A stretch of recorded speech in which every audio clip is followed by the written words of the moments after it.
അവസാനം ഒളിവിലുള്ള അമിത്ഷാ പാർലമെന്റിലെത്തുമെന്ന് ഒരു ദൂതനെ പോലെ പാർലമെന്ററി കാര്യമന്ത്രിയെ അറിയിച്ച് പറഞ്ഞിരിക്കുന്നു.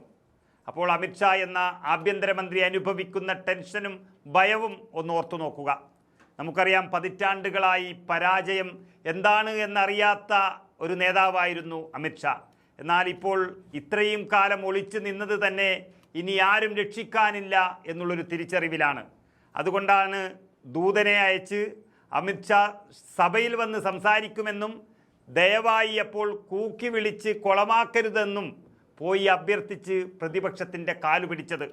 അപ്പോൾ തന്നെ ഉറപ്പിക്കുക, അമിത്ഷാ ഭയന്നത് പ്രതിപക്ഷ പ്രതിഷേധം തന്നെയാണ്.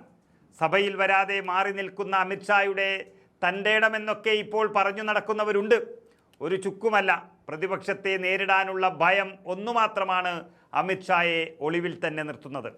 പക്ഷേ ലോകസഭയുടെ വാതിക്കൽ തന്നെ പ്രതിപക്ഷ നേതാവ് രാഹുൽ ഗാന്ധിയും രാജ്യസഭയുടെ വാതിക്കൽ മല്ലികാർജുൻ ഖർഗെയും അമിത്ഷായ്ക്ക് വേണ്ടി വിരുന്നൊരുക്കി കാത്തു നിൽക്കുകയാണ്.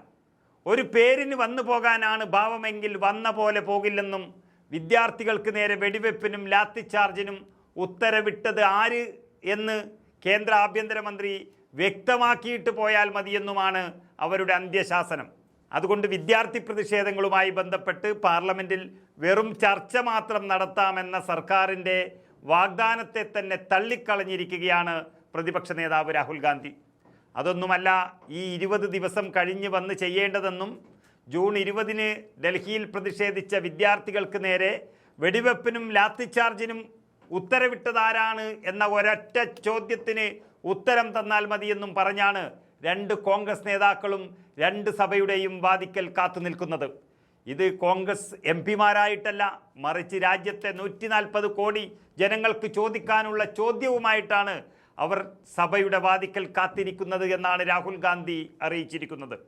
ഡൽഹിയിൽ ജൂലൈ 20-ന് പ്രതിഷേധിച്ച പാവം വിദ്യാർത്ഥികൾക്ക് നേരെയുണ്ടായ പോലീസ് നടപടി അവരെ കൊല്ലാൻ തന്നെ ഉദ്ദേശിച്ചുള്ളതായിരുന്നു.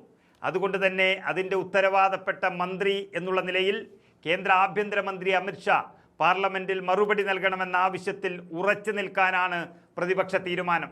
സഭയിൽ മന്ത്രി നേരിട്ട് വിശദീകരണം നൽകുന്നതുവരെ പാർലമെൻറ്റിലെ നിലവിലെ സ്തംഭനാവസ്ഥ തുടരുമെന്ന് കോൺഗ്രസ് അറിയിക്കുകയും ചെയ്തിട്ടുണ്ട്. പാർലമെൻറ്റ് സഭകൾ ഇപ്പോൾ കോൺഗ്രസിൻ്റെയും അതുപോലെ ഇന്ത്യ മുന്നണിയുടെയും കൈകളിലാണ്. ഭരിക്കുന്ന BJP ആണെങ്കിൽ നാഥനില്ലാ കളരിയായി ഈ മൺസൂൺ സമ്മേളനത്തിൽ അവരുടെ ഇതുവരെയുണ്ടായിരുന്ന എല്ലാ നിലയും വിലയും കളഞ്ഞു കുളിച്ചിരിക്കുന്നു. അതുകൊണ്ട് തന്നെ BJP മന്ത്രിമാരുടെ ആവശ്യമൊന്നും ആരും ഇവിടെ അംഗീകരിക്കുന്നുമില്ല.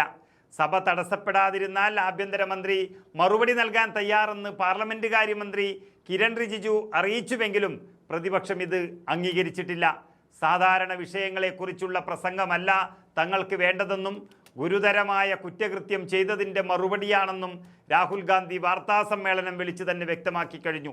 പാർലമെൻറ്റിൽ വന്ന് സാധാരണ നടത്തുന്നത് പോലെ ഒരു പ്രസംഗം ഞങ്ങൾക്ക് കേൾക്കേണ്ടതില്ല. അദ്ദേഹം കാര്യങ്ങൾ വ്യക്തമാക്കണം. കുട്ടികൾക്ക് നേരെ വെടിയുതിർക്കാൻ അനുമതി നൽകിയത് മന്ത്രിയാണോ അതോ ആഭ്യന്തര മന്ത്രാലയത്തിലെ മറ്റാരെങ്കിലുമാണോ എന്ന് അറിഞ്ഞേ തീരൂ. ഇതിൽ ആർക്കാണ് ഉത്തരവാദിത്തമെന്ന് വ്യക്തമാക്കണമെന്നും പറഞ്ഞ രാഹുൽ ഗാന്ധി അതിൻ്റെ ഉത്തരവാദിയെ പറയാതെ അമിത്ഷാ തിരിച്ചു പോകില്ല എന്ന മുന്നറിയിപ്പും നൽകിയതോടെ പാർലമെൻറ്റിൻ്റെ ചരിത്രത്തിൽ കാണാത്ത തരത്തിൽ പ്രക്ഷുബ്ധമാകുമെന്നുറപ്പായതോടെ ഇതുവരെ മുങ്ങി നടന്ന അമിത്ഷാ അതിന് കുറച്ച് ദൂരത്തേക്ക് മുങ്ങാനുള്ള സാധ്യതയാണിപ്പോൾ കാണുന്നത്.